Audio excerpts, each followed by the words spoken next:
Bonjour à toutes et à tous, bienvenue dans King Energy. Bonjour le King, comment ça va après ce week-end UFC 274 complètement dingue? Une folie. Une folie, sachant que monsieur, bon, il n'y a pas eu un 3 sur 3 en termes de pronostics, mais là où t'as eu bon dans les pronostics, c'est Mystique Fernand. Attention. Attention. Donc avant ça, on va commencer par ordre chronologique. Il y avait le Bellator Paris, le Bellator de retour en France à Corotel Arena, Yoel Romero qui a fait le show. Toi, qu'est-ce que tu retiens de cet événement-là dans sa globalité? Est-ce qu'il y a peut-être, je sais pas moi, certains combattants qui t'ont impressionné? Je me souviens, c'était il y a 2 ans, Fabakary Diatta, tu t'es dit ah bah lui, il a mis une sacrée ambiance après sa victoire et t'as été conquis. J'étais vraiment déçu qu'il n'est pas confirmé. Après l'adversaire était très solide, hein. Ouais. Mais, euh, mais voilà, j'adore ce qu'il fait, ce petit. J'aime beaucoup ce qu'il fait. Et puis même, il a montré de la progression. Malheureusement, c'était pas son fight. Euh, Il y a plein de jeunes qu'on a découvert dessus. Bourama, de l'équipe de FFA Challenge, de Mathieu Nico, mon coach de MMA. FFA tout court, hein, FFA, la FFA Academy. Il a ramené un petit jeune, Bourama, qui a fait une belle victoire au premier round d'ailleurs.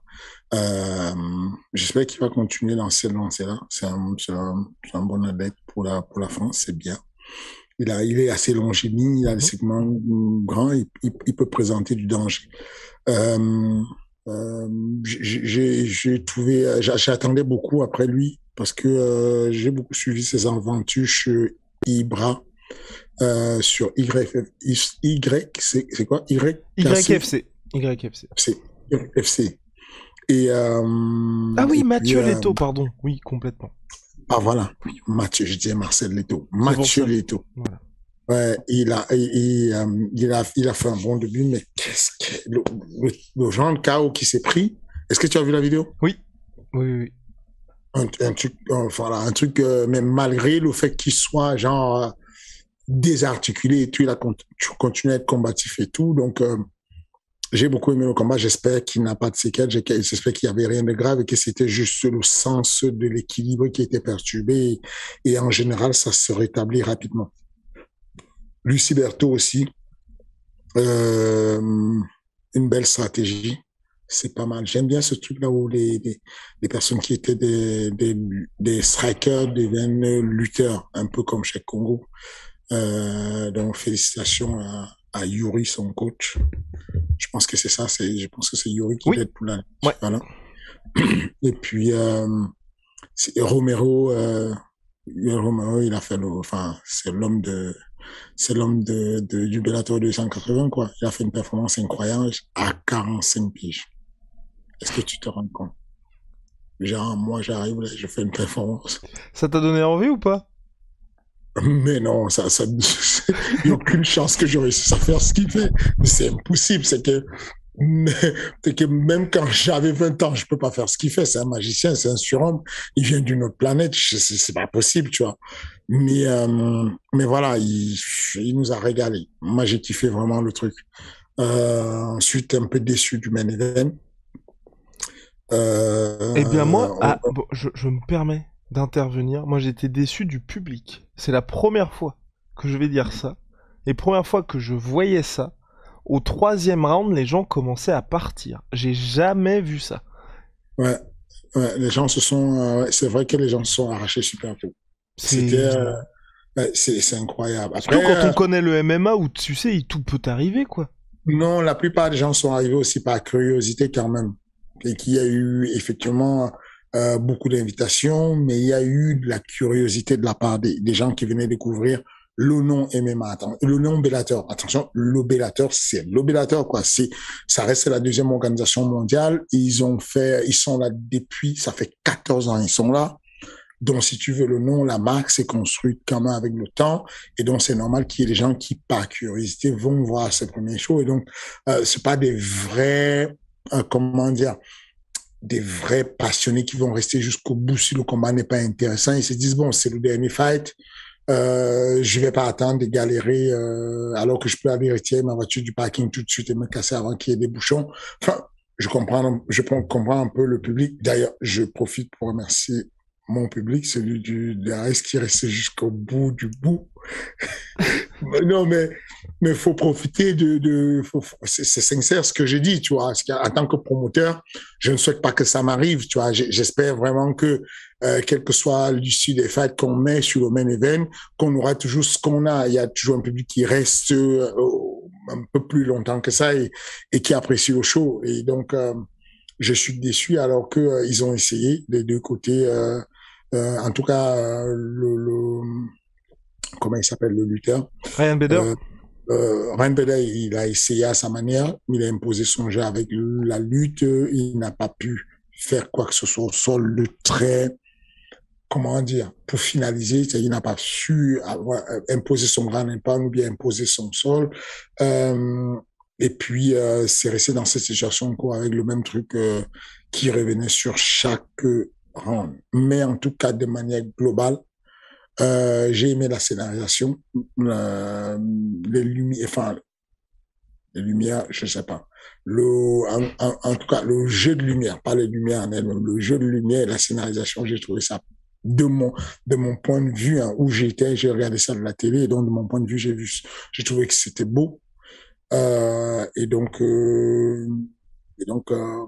voilà. Je sais pas ce que toi tu as eu comme retour. C'est toi le journaliste, hein. Pas lui. Exactement, exactement. Non, j'étais présent, j'étais effectivement présent. Je trouvais qu'il y avait du monde, il y avait beaucoup plus de monde effectivement que lors de la première édition. C'est vrai qu'au niveau de l'organisation, il y avait quelques petits couacs, mais du côté journaliste, où il y avait quelques petits problèmes, on va C'est-à-dire, dire, au niveau des accès de part et d'autre, dans le sens où c'est vrai que ce soit à l'UFC, moi ce que j'aime bien, c'est que tu sais que tout est cadré et que quand tu vas à l'UFC, chacun est à un spot bien donné et que en fonction des accès tu vas pouvoir avoir un tel, tu sais que, je sais pas moi par exemple, à partir du moment où Romero il a passé ses combats, ensuite il va faire les entretiens individuels, ensuite il fait les conférences de presse. Là on sentait bien qu'il y avait, et tout est géré par l'UFC. Là il y avait une agence de presse plus le service Bellator, et du coup l'agence de presse qui était française qui faisait son travail, et le Bellator en fait on voyait bien qu'il y avait ce côté comme il y a de temps en temps quand il y a par exemple la WWE où il y a en gros deux grosses machines qui sont ensemble et la presse enfin l'agence de presse qui connaît les médias français et le Bellator qui connaît pas forcément les médias français et où du coup c'est un petit peu compliqué ensuite quand on veut faire notre travail, voilà. Donc c'est vrai que pour ça c'était un petit peu plus difficile. Sinon en gros, ton coup de gueule, c'est juste parce que tu n'avais pas ta bonne place. c'est C'est tout. Ce que Mais tu as non, remarqué. mais non, c'est pas ça, c'est pas ça. C'était plus au niveau des interviews parce que nous, il y avait une interview qu'on devait faire avec Grégory Baben qui nous a impressionnés parce que franchement, ce monsieur-là, donc, il était vétéran du Bellator. Ensuite, il a combattu à Arès. Là, il est sur une impressionnante série de victoires et il fait encore le show. Donc, on devait l'avoir en interview individuelle juste après. Malheureusement, on n'a pas pu l'avoir à cause d'un petit méli-mélo justement d'organisation. Voilà. Ok. Et Mais puis, il y a pas d'autre? Bah puis ma foi, voilà. Moi, il y a aussi ce truc-là, mais ça, je pense que c'est le Bellator Europe du fait des horaires de télé. C'est ces pauses qu'il y a. Je sais pas comment ça s'est passé d'ailleurs à la télévision, mais le fait qu'il y ait un espèce de break dans l'organisation, ça, c'est un petit peu difficile aussi, je trouve. Tu vois, parce que et par contre, c'était beaucoup moins pire que lors de l'événement, le premier Bellator à Pau, où il y avait eu 1 heure et demie, je crois, de pause entre les prélims et la main card, où du coup, pour le public, et c'était, je me souviens, juste après le KO d'Yves Landu, donc il avait mis le feu, tout le monde était hyper chaud, ensuite tu tapes 1 h 30 de pause à 22 h ou quelque chose comme ça, donc clairement, ça te coupe complètement. Là, il y a eu, je crois, juste une demi-heure ou quelque chose comme ça, mais là aussi, tu vois, c'est bizarre par rapport à l'UFC, par rapport même à Ares en France ou à d'autres organisations où les prélims commencent et tu sais qu'à part à la main card à l'UFC où tu vas te poser quoi, 15 minutes, le reste Mhm. c'est t'es obligé d'être là Ça non-stop va. parce qu'en plus tu sais qu'il va se passer des trucs. Là c'est vrai qu'au niveau du rythme, tu sentais, et c'est ce qui s'était passé d'ailleurs, donc tous les prélims où il y avait tous les Français, donc ça commençait à 19 h et c'était diffusé sur YouTube gratuitement.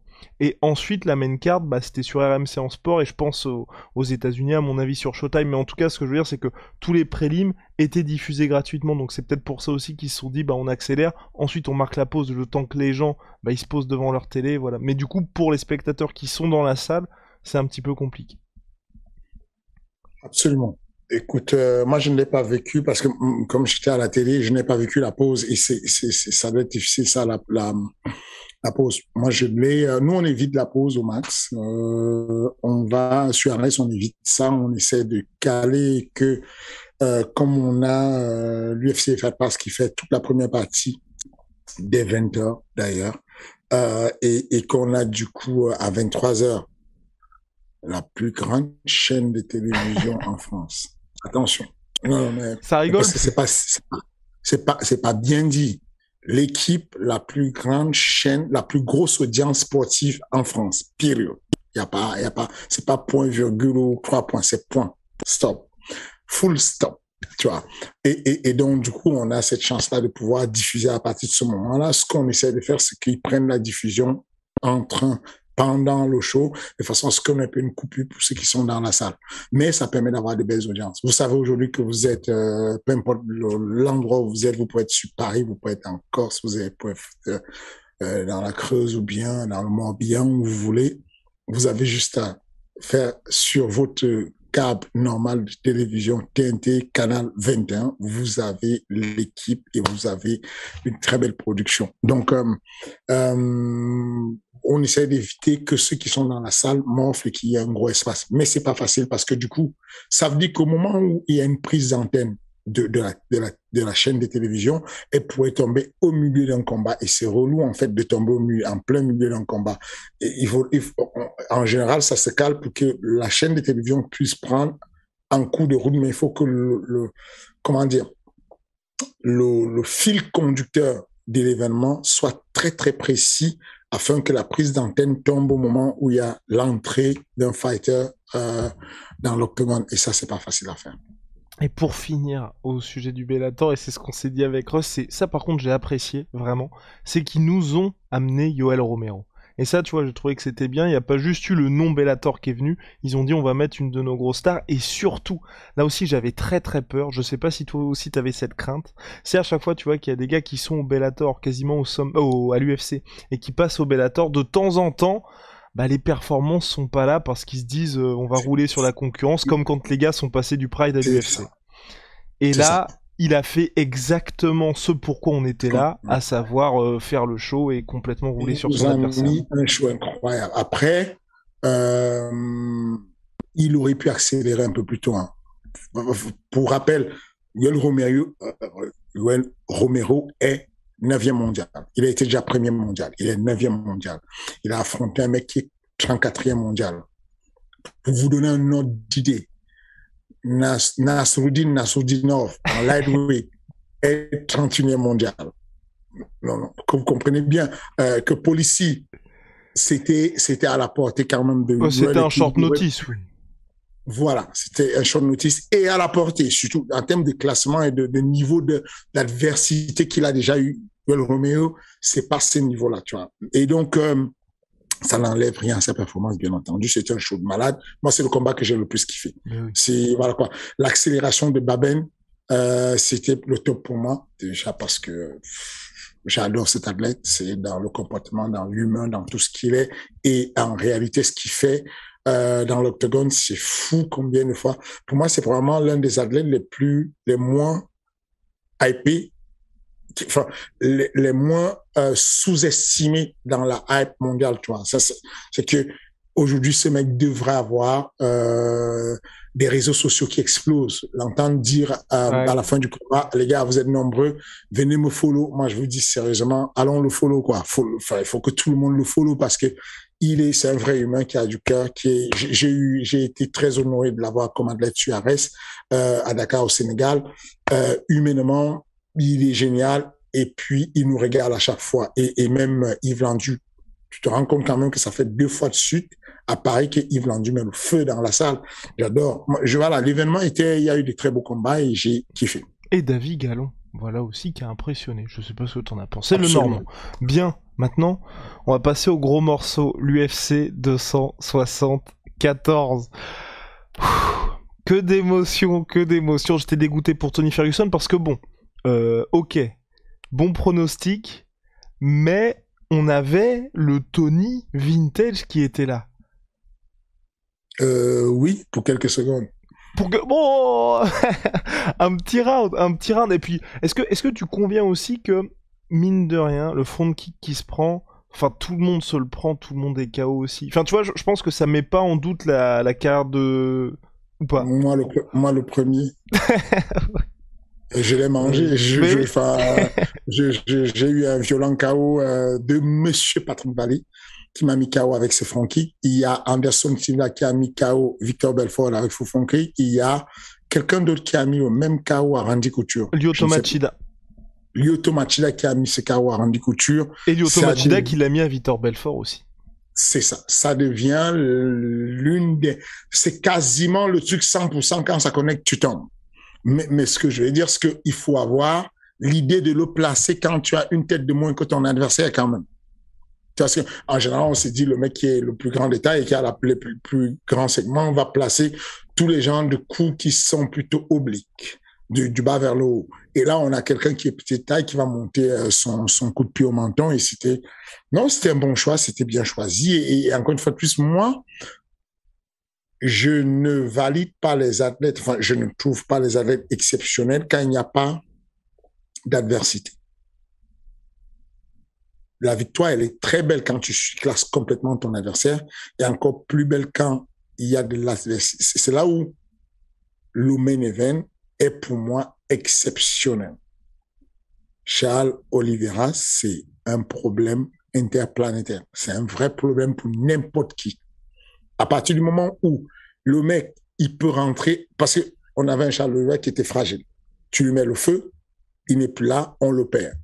Mais là, on a quelqu'un qui est capable de venir avec tous les problèmes de la planète. Tous les problèmes de la planète. Ça veut dire qu'il a manqué le poids. C'est discutable, c'est pas discutable. En gros, il y a beaucoup de gens, quand tu as un certain nombre de personnes, ça n'arrive pas souvent, quand tu as un certain nombre de personnes qui disent la balance a eu un problème, ce n'est pas parce qu'ils ont le droit, et ce n'est pas parce que c'est à eux de décider la balance, comment elle doit être, comment elle doit être, on dit quoi, targuée, comment on dit, oui, c'est ça. Comment elle doit être réglée. Ils ne peuvent pas décider comment être réglée. Mais cependant, ils ont le droit de le dire parce que tous les fighters, quasiment tous les fighters, voyagent avec une balance. Ils la connaissent. Ils savent quand ils sont au poids à peu près. En tout cas, ils la comparent à la balance officielle qui est dans chaque étage. Donc, on a des gars qui arrivent et qui disent, ça ne va pas, cette balance avait un souci. Mais peu importe. Il y a une seule balance qui fait froid, qui est protégée par la commission athlétique. Il y a même des fois des gardiens qui c'est verrouillé, tu peux pas y toucher. C'est la balance en question. Je sais pas pourquoi elle existe toujours encore, cette balance à faire. Le monde bloque sur certaines idées. Il y a une idée d'avoir une balance où on règle des trucs et puis c'est un peu précis, mais c'est ridicule. Il faut qu'on arrête avec ça et qu'on mette une balance digitale. Quoi qu'il en soit, il y a un certain nombre de personnes qui constatent qu'il y a un déphasage. Mais la seule et unique balance qui fait foi, c'est celle de la commission athlétique, donc celle du gouvernement. Et si on dit qu'elle était bonne, elle est bonne, on ne discute pas. Et donc, malheureusement, il n'était pas là. Donc, il a tout ce problème. Il arrive dans l'octogone. Il se prend 2 knockdowns. Il revient des knockdowns. Il a perdu au passage près de 2 millions. Normalement, on estime que entre le bonus qu'il a perdu, il aurait pu, enfin, il combattait pour la ceinture. Quand tu combats pour la ceinture, tu as quasiment le double. Enfin, c'est que Cyril, il combat normal, il combat pour on va dire, 300 000 et Cyril, il combat pour la ceinture, il combat pour 1 million. Voilà, c'est à peu près les tarifs pour une ceinture. Le mec vient combattre pour son titre. Il perd son titre alors que c'est discuté, on n'est pas sûr que la balance soit bonne. Donc, il perd beaucoup d'argent sur le titre. Le soir, il fait une soumission qui aurait pu être la soumission de la soirée. Il perd de l'argent. Il va, quoi qu'il fasse, le pay-per-view, il est touché par le pay-per-view. Les sponsors tapent dessus. Quand tu mets le short et le t-shirt de Venom, tu es payé différemment quand tu es champion et différemment quand tu es pas champion. Donc, en une soirée, il a tout perdu. Il arrive quand même sur la performance. Il y a l'homme le plus énervé dans son quartier. Il va combattre chez lui. Il se prend 2 knockdowns. Un mec qui est énervé comme un pitbull sur lui, il va quand même garder le sang-froid, revenir debout, échanger avec lui debout, lui mettre un knockdown, aller au sol, prendre son dos, le soumettre. Waouh! On a tout ce qu'on veut d'un combat. D'un combattant, voilà exactement ce qu'on attend.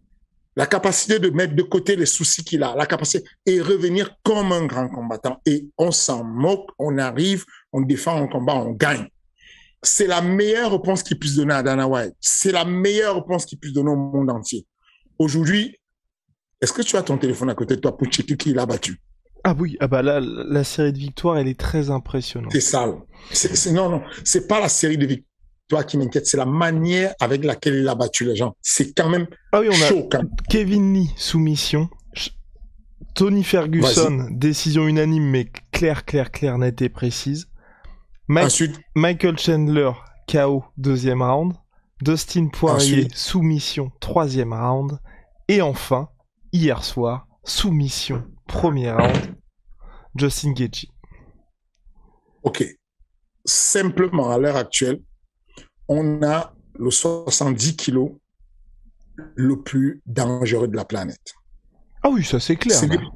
C'est que là, actuellement, on a probablement... Attends, je vais dire un truc. Quand Poirier a été battu par Khabib, il a dominé. On ne peut pas dire que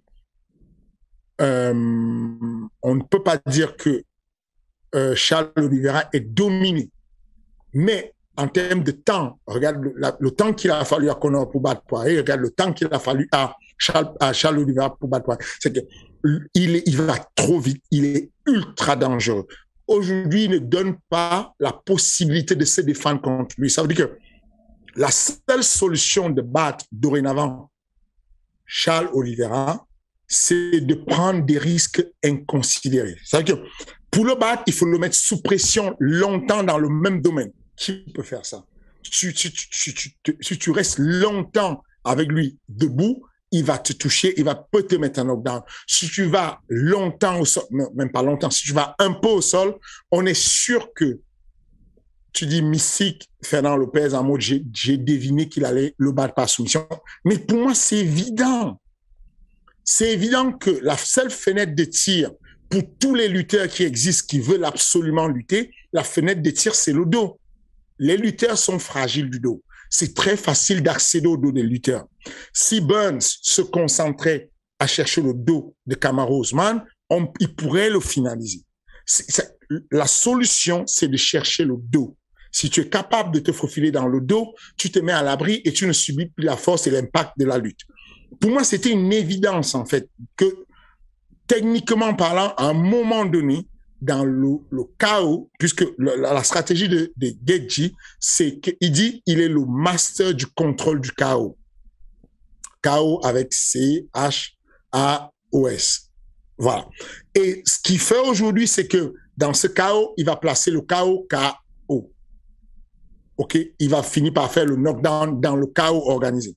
Là, il a trouvé son maître. Quelqu'un qui est capable, malgré la technique qu'il a, de rester, de survivre dans le chaos et de lire le jeu. C'est ce qu'il est devenu. Il y a très peu de gens qui sont capables de le devenir. Devenir champion, et pendant qu'on est champion, pendant son règne, s'améliorer. Tu as des gens comme Ousmane, dont on parlait tout à l'heure. Tu as des gens comme...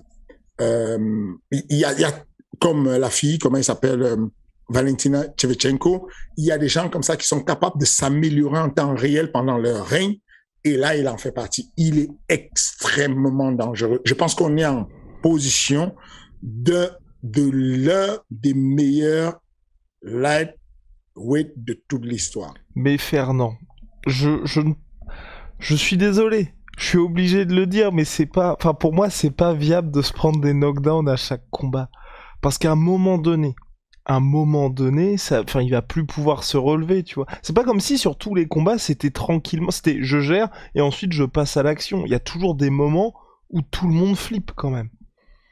Mais moi, je trouve que c'est encore plus flippant d'avoir un mec qui est en mode zombie et qui peut prendre des knocks et il t'invite au sol. Le mec tombe, mais tu ne peux même pas le suivre au sol.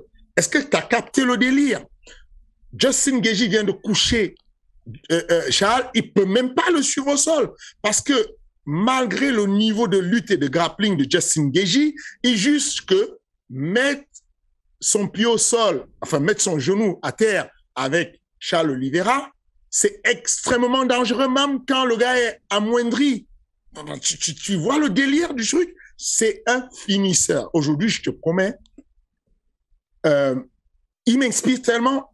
J'étais à la salle aujourd'hui. L'entraînement qu'on a fait aujourd'hui à la salle au cours collectif, c'était un thème complètement sur la finition. Le discours que j'ai avec mes gars, c'est dire, c'est bien de combattre, c'est beau de combattre, mais il faut qu'on revienne sur les bases de comment assurer une finalisation. Quand Charles Oliveira est dans ton dos, c'est une malédiction. Tu ne peux pas t'en sortir. C'est un poison. C'est échec et mat. Quand Charles Oliveira, tu vas chercher sa jambe et qu'il place une guillotine, tu es dans une situation de survie. À l'instant où tu attaques sa jambe, tu te retrouves à survivre. Je suis tellement hypé par le match contre Islam Makhachev, je n'en peux plus. J'espère juste que c'est comme... Ne me parlez pas de Conor, ne me parlez de rien d'autre. Mettez juste, s'il vous plaît, Islam Makhachev en face de Charles Oliveira pour qu'on kiffe notre vie. Et là, il se passe quoi alors? Il se passe quoi, c'est-à-dire? Bah, Islam contre Charles Oliveira. J'espère que Islam il va bosser son sol. Sérieusement, si Islam ne bosse pas son sol, Islam n'a pas un gros knockout power. Donc, pour le coup, quand tu vois les bouches d'égout qu'a envoyé Justin Gaethje, est-ce que tu te rends compte qu'il a esquivé un coup? Justin Gaethje est tombé tout seul, tellement il a mis une force cinétique dans le crochet. On n'a jamais vu ça de la vie. Il a mis une patate. Ceux qui disaient que le combat de Freddy Kemayo contre Xavier Le Sous, c'était un combat de barre. Le crochet en question, cette trajectoire, on l'a jamais vu de la vie. Le mec a mis un crochet, il est passé dans le vent, il est tombé tout seul tellement il y avait une force cinétique qui l'a amené. C'est un truc incroyable. Quand tu es capable d'encaisser ça, dis-moi ce que la frappe de Islam Makhachev va faire sur le menton de Charles Oliveira. Donc, il va falloir que Charles Oliveira bosse son dos. Et surtout, que Khabib l'aide à garder Charles Oliveira en face de lui. Si Charles Oliveira passe dans le dos de quelqu'un, on a un gros problème. C'est une malédiction, tu ne peux plus t'en défaire. On a un gros problème. Wow, ok. Ah ouais, donc impressionné quand même par la performance de Charles Oliveira. Et juste, si toi tu t'en occupais, si tu t'occupais de lui, est-ce que tu serais quand même... Parce que, objectivement, même si à chaque fois elle est finie, je pense, même moi j'adore cette agressivité là chez lui, mais est-ce que quand même tu dirais faut peut-être réussir, si on veut durer, à se préserver un peu plus? Absolument. À l'heure actuelle, il y a des curseurs qu'un entraîneur peut faire. Et même si on aime travailler de manière systémique, c'est-à-dire que je vais développer les qualités physiques, les qualités stratégiques, le mental, enfin, tous les facteurs de performance à la fois, il est difficile de faire avancer tout au même niveau. Il a choisi de faire avancer le côté agressif et acharné. Mais est-ce que tu te rends compte du niveau de croyance qu'il faut en soi pour venir après que tu sois le champion et que tu aies manqué le poids, que tu sais les conséquences que ça fait sur ta team, ton équipe, ta famille. Je viens de te dire que le mec a sur sa bourse, techniquement, c'est une estimation, c'est une extrapolation, ce que je raconte là. Personne ne l'a vérifié. Je ne sais pas c'est quoi son contrat. Mais il pourrait avoir moins de 2 millions sur son contrat. Et surtout, ça impacte la bourse de son prochain combat aussi. C'est ce que je te dis, c'est que le prochain combat, il ne combat plus pour la ceinture de toutes les façons. Et au-delà de ça, il est venu champion. Il n'est plus champion de quel que soit son niveau de victoire. Quand tu combats pour une motivation. Mais on t'explique que tu n'auras pas assez d'argent et tu n'auras même pas la ceinture, même si tu gagnes. Est-ce que tu imagines le niveau de mental qu'il faut pour sortir de 2 knockdowns et croire que tu peux encore gagner le combat? Mais les gars, c'est un délire. Pour moi, il m'a choqué complètement. Et pourtant, j'avais prédit, je savais que ça allait finir comme ça. Mais mentalement, je ne savais pas tout ce qu'il y avait, le poids, le machin. C'est chaud, ça. Je vais te dire la vérité. J'ai un très grand respect, sportivement parlant, pour Francis Ngannou depuis sa dernière victoire. Je ne l'ai pas dit, je n'ai pas eu la chance de le lui dire, mais je le dis encore, j'ai un très, très grand respect pour ce monsieur. Parce qu'il était sous une pression incroyable. L'UFC était sur ses côtes. Son contrat était fini. Il avait tous les problèmes de la planète. Il avait un jeune qui est un vrai problème, parce qu'on peut dire ce qu'on veut. Cyril Gane, c'est un vrai problème pour n'importe qui en termes de striking. Non, puis Francis perdait les 2 premiers rounds. C'est ça. Mais malgré les 2 premiers rounds perdus, il arrive au 3e et il dit « Je vais gagner ce combat. Je crois que je peux gagner ce combat. » Moi, j'ai un profond respect pour ce genre de personnes. C'est que, sincèrement, c'est ce qui m'a rappelé Charles Oliveira. C'est « Ok, je viens de tomber. » Enfin, tu prends un knockdown, donc tu vois flou quand même. Tu vois pas clair, tu tombes. Enfin, t'es pas bien. Mais tu gardes un peu une garde, tu es sur le dos et tu fais semblant d'appeler le mec, mais qui ne se pose pas la question, bon, j'ai fuck up pour la peser. J'ai fuck up, je viens de prendre, j'ai perdu des sous. J'ai fuck up encore, je viens de prendre un knockdown. Ce mec va me tuer aujourd'hui, c'est mon jour, c'est ma fin, c'est ma décadence. N'importe qui pourrait avoir des points d'ancrage négatifs. Mais il revient debout et il dit, et au passage, est-ce que vous savez c'est quoi l'handicap que ce mec a avec la vue? Vous savez qu'il est quasiment aveugle, qu'il ne voit pas grand-chose, quoi. Il a des lentilles, mais il ne voit pas grand-chose. Moi, je trouve ça phénoménal. Moi, ça m'inspire et je me dis, c'est le langage que j'avais tout à l'heure avec mes élèves en disant, voilà un jeune qui était fragile.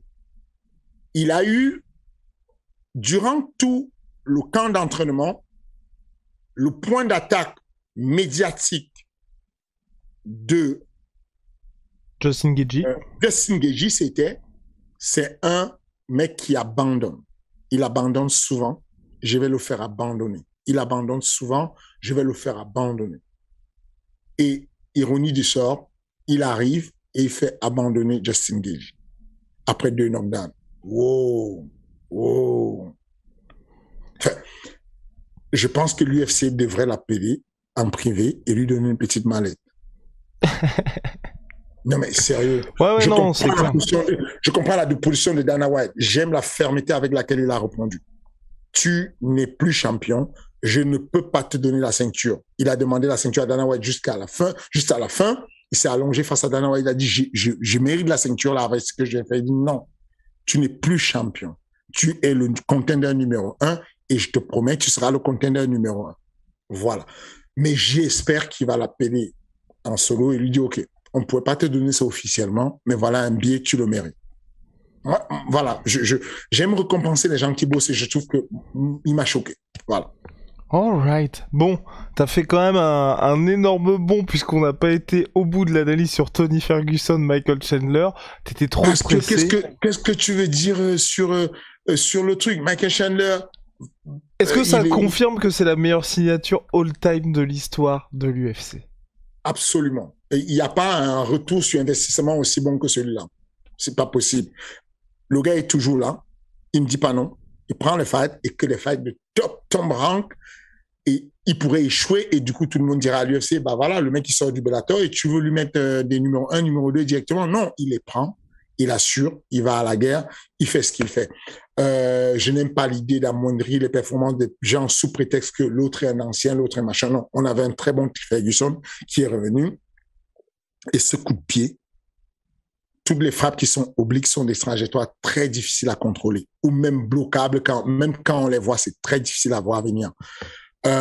Et donc, c'est pour ça que je ne m'éternise pas dessus et que je trouve que la performance était très belle. Le call-out, est-ce que le call-out en tant que manager, si t'étais son manager, tu serais qu'est-ce qu'il est fort aussi. Le call-out, de McGregor. J'ai adoré. Ouais, j'ai adoré parce que ça redonne encore toutes les perspectives aux gens de la réalité. Moi, il y a des gars, des fois, qui vont mettre des commentaires du genre, ouais, il veut la visibilité, il parle d'argent, il est comme si j'étais quelqu'un de vénal, alors que j'apporte aux gens la réalité d'un métier. Les spectateurs qui regardent ce qu'on fait dans le métier du MMA voient ça comme un divertissement. Et on s'est dit, quand on parle de divertissement, ne nous parlez pas d'argent. Des fois, les gens te disent, mais tu es un entraîneur, mais pourquoi tu te fais payer? Normalement, tu devrais le faire gratuitement si tu aimes ce sport. Moi, je le fais pour l'amour du sport. Moi, je suis un bénévole. Mais non, tu es bénévole parce que personne ne veut te payer. Tu n'as pas le niveau qu'on te paye. Déjà, c'est la première des choses, déjà, pour commencer. La deuxième des choses, c'est que c'est un métier. Au moment où un mec comme, comment il s'appelle, Michael Chandler, au moment où Chandler combat, il faut comprendre que lui, c'est un métier. C'est pas un hasard si tout le monde call out Conor McGregor. C'est pas un hasard. Posez-vous la question. C'est pas un hasard si Ariel Awane fait des interviews qu'à Hamza Chimaev ou à John Jones ou qu'à Francine Ngannou. C'est parce que ça buzz. C'est pas un hasard. C'est une affaire de valorisation. C'est que vous voulez que le gars vous dise bon, moi j'ai envie d'affronter le numéro 1 de ma KT et je me moque de ce mec qui n'est même plus à l'UFC. Mais non! Pensez à votre métier. Dites-vous, est-ce que vous aurez fait le même choix si c'était votre métier? Vous affrontez le vainqueur de... C'est quoi le prochain match qu'il attend? Chandler? On ne sait pas. Il pourrait affronter le vainqueur de Poirier contre... non, pour l'instant, Poirier, il n'y a pas de combat. Là, pour l'instant, il n'y a personne. Il y a peut-être Benil Dariush contre Islam Makhachev, mais là, voilà, c'est tout. C'est ça. En tout cas, il pourrait affronter n'importe qui dans la KT. Il n'y a personne qui lui donnerait le tiers de montant d'argent qu'il peut avoir avec Conor. C'est le job des fighters de faire des call-outs. C'est leur job de vendre leur nom. De la même manière que vous avez une boutique qui s'appelle, je sais pas moi, Jordan, et vous faites de la publicité pour Jordan, quand vous êtes un combattant, votre nom est une marque. Vous devez vendre votre nom. Vous avez une fourchette de 60 secondes à la fin de votre combat. C'est la plus grosse exposition de toute votre vie. 60 secondes. Vous avez 2 jours d'espace entre le samedi soir et le mardi matin. Le mardi matin, le Fight Matrix change et tous les médias parlent du prochain événement de l'UFC. Vous avez cette fenêtre de tir pour vendre votre société qui est votre nom. Michael Chandler a l'occasion au micro de vendre sa société pour tripler, quadrupler son salaire. Vous aurez fait quoi à sa place? Vous aurez fait quoi? Et je vous dis juste, c'est un collab magnifique. Il fait même plus. Il choisit la KT qui arrange Conor. Le mec a un 70 et il dit à Conor, je t'affronte à 77 kilos. Mais c'est pas un hasard. Il a compris que Conor veut combattre à 77 kilos parce qu'il veut plus se prendre la tête. Il est riche, il veut pas perdre le poids. Il veut pas se prendre la tête. Il veut combattre à 77 kilos.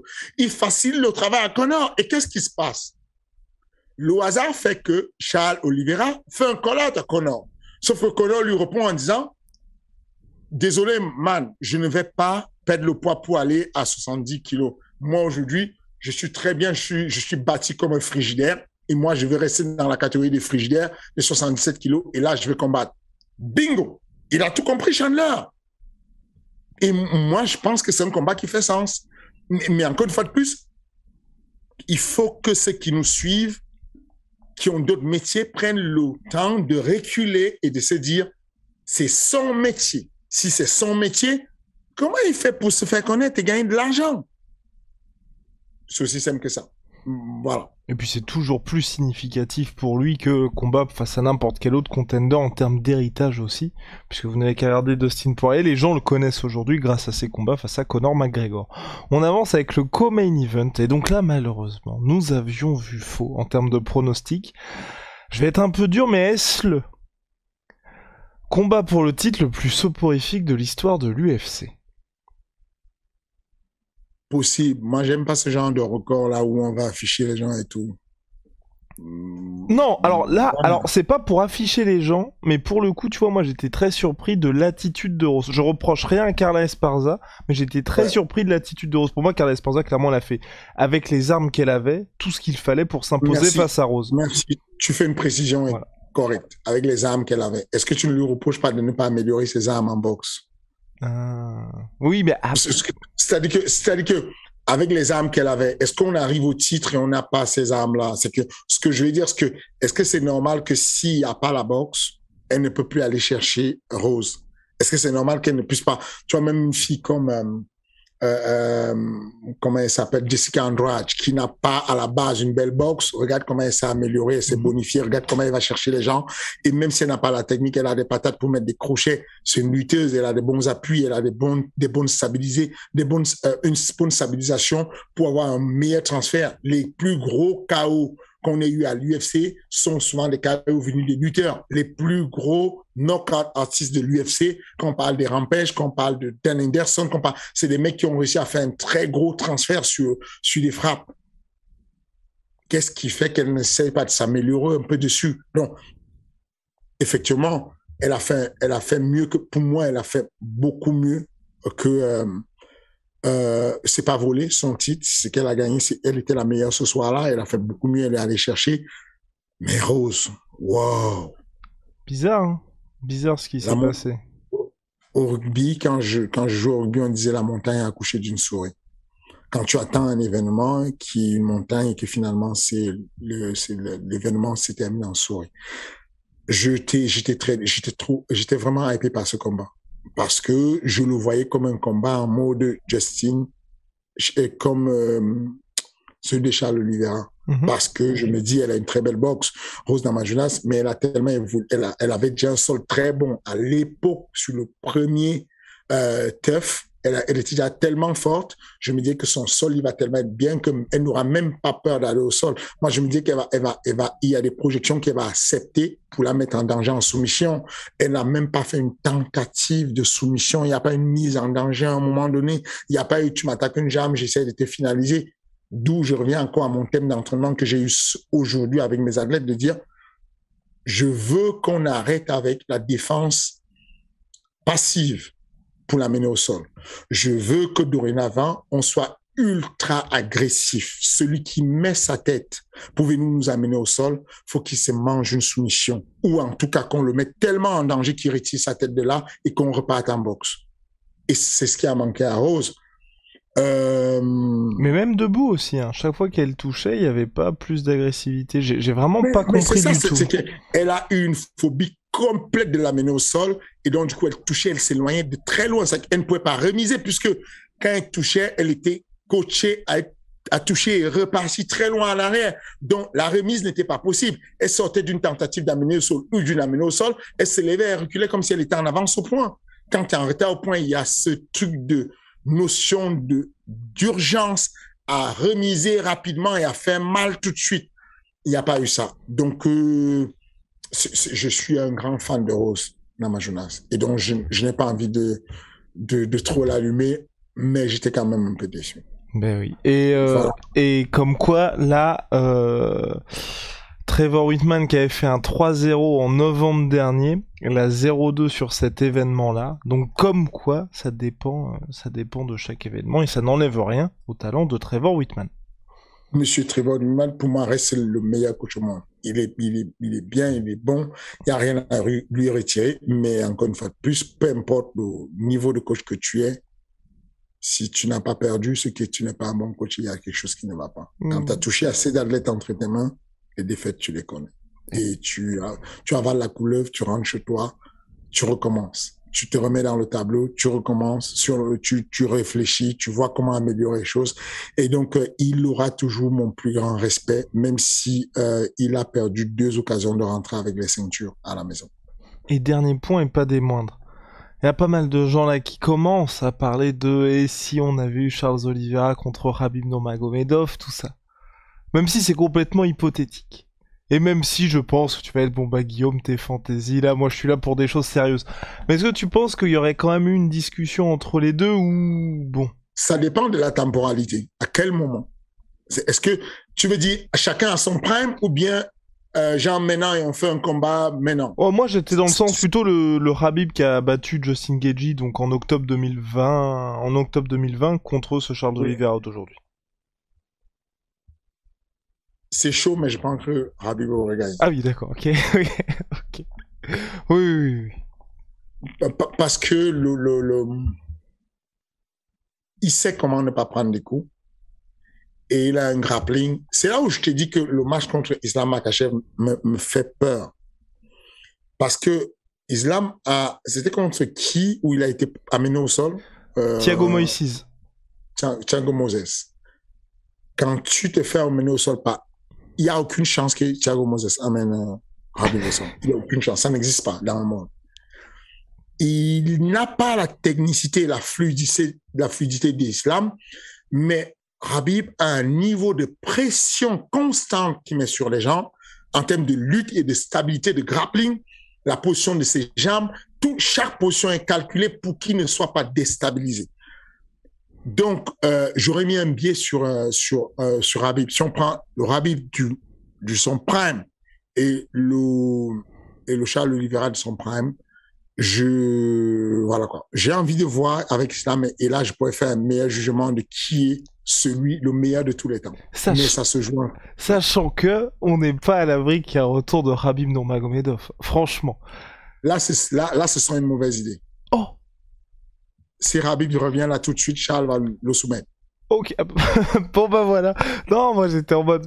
Je suis clair dessus. Je n'ai aucun doute dessus. C'est que là actuellement, le ring rusher avec le temps qu'il a perdu à devenir coach, à devenir promoteur sportif, à devenir homme d'affaires, à devenir un homme de famille, tu le ramènes là, même si tu lui donnes 6 mois, 1 an de préparation à l'heure actuelle, Charles Oliveira est simplement, pour moi, le meilleur lightweight sur la planète à l'heure actuelle, à date. Boum. Et ben voilà. Et petite parenthèse, est-ce que toi, t'es d'accord avec ça? Je sais plus si c'était un combattant qui avait dit ça, j'ai plus son nom, que le fait de devenir coach, ça fait de toi un meilleur combattant aussi. Est-ce que toi, t'avais eu ça lors de ta carrière? Oui, ça fait de toi un meilleur combattant, mais ça n'ajoute pas les autres qualités qu'il faut. Ça veut dire que tu te bonifies parce que tu comprends mieux la logique des choses. Il y a des combattants jusqu'à un niveau de combat que tu fais quand tu n'as pas encore ta full maturité où tu combats en mode instinct. On t'apprend des choses, tu as des trucs, tu as des réflexes, tu combats en mode instinct. Et plus tu avances dans le temps, plus ton cerveau se met à pouvoir contrôler tes émotions et tes instincts. Et là, tu calcules les choses. Donc, du coup, tu as beau devenir mature, tu as beau comprendre le game parce qu'à force d'expliquer les choses, tu les comprends mieux. Quand tu ne te poses pas la question, pourquoi je vais faire la guillotine de cette manière, pourquoi il faut que ma main aille le plus profond possible, pourquoi tu ne te poses pas la question en réalité. Mais quand tu vois tes élèves échouer à des actions, là, ça te pose la question et tu as envie de trouver le meilleur moyen de leur expliquer cette biomécanique. En leur expliquant, tu comprends mieux. Cependant, le temps et l'espace de ton cerveau qui était vide parce que tu n'avais rien d'autre à faire que t'entraîner, dormir, est remplacé par le réflexif que tu mets pour trouver de la méthodologie et de la didactique à tes élèves. Et donc, du coup, ça prend de l'espace qui va te préjudiciable. Alors que tu ressens toujours qu'un mec est devenu pleinement entraîneur et qui combat en même temps, qui n'a plus l'espace de réflexion totale sur son cerveau. Donc, c'est toujours l'un ou l'autre. Tu gagnes beaucoup en expérience, en technicité, en stratégie. Tu perds beaucoup en instinct, en combativité, en fougue. Et ça peut te jouer des tours. Et ben voilà, vous avez une nouvelle réponse exhaustive. Vous le savez, chaque semaine, Fernand répond avec le plus grand des plaisirs à vos questions. Ça se passe dans l'espace commentaire sur YouTube. Vous posez vos questions, on en sélectionne quelques-unes en fonction du temps pour la semaine suivante. Donc là, c'est Nicolas Morano qui pose une question. Abdou Lazy King versus Karlamoussou, pronostic pour RS7. Est-ce que le vainqueur sera sur la carte UFC Paris en septembre, le 3 septembre prochain? Merci. Et avant RS7, petite parenthèse, il y a le 20 mai prochain RS6 qui arrive. On vous prépare de très belles choses à ce sujet-là parce que la carte est riche en français et riche en prospects français.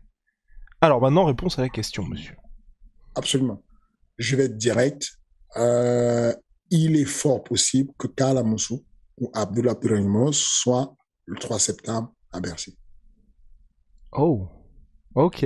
Et c'est-à-dire s'il y a des discussions avec l'organisation. Est-ce qu'aujourd'hui, Ares Fighting Championship est plus que ce que tu voulais à la base, on va dire, une organisation où, en gros, ça se passe bien avec Ares et puis ensuite, les combattants sont libres de partir? Est-ce que maintenant, il y a peut-être des deals qui font que si t'es automatiquement champion, directement, t'as ta place à l'UFC ou... Directement, automatiquement, ça ne peut pas exister Ok. parce qu'il y aura toujours des champions. Imagine, on a un champion bidon qui n'est pas bon, qui n'a pas mérité sa place. L'UFC ne peut pas nous garantir qu'il va le prendre. Mais en tout cas, on a des discussions avec le matchmaking de l'UFC qui nous met dans une collaboration étroite avec une véritable volonté de nous aider à développer les niches en France pour qu'ils puissent avoir un transfert. Vraiment une vraie volonté.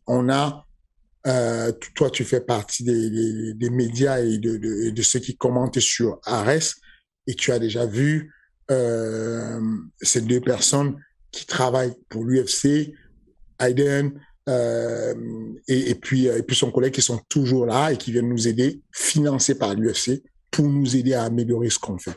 On a aujourd'hui, je sais pas si je dois le dire.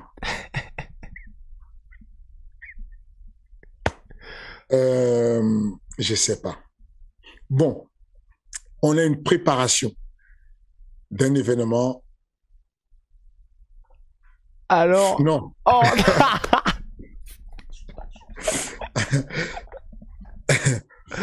Aïe, aïe, aïe.